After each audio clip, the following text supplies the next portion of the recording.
How to reset Messenger PIN code. Hi everyone, this is Kate and welcome back to another video. And on today's video, we will learn how we can reset Messenger PIN code. So without further delay, let's get started with this video. First of all, launch the Messenger application in your mobile device and make sure that you're logged in with your preferred account. Now to reset your PIN, navigate to top left and tap on the three-line icon. From here, tap on the settings icon. And once you land on your settings page, scroll down and then tap on Privacy and Safety.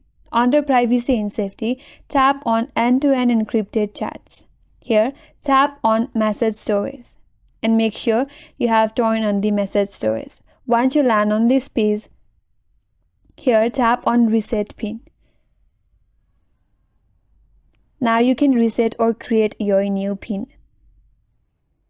Again, confirm it once more. Now your PIN is changed. So that's the way to change Messenger PIN code or reset your Messenger PIN code.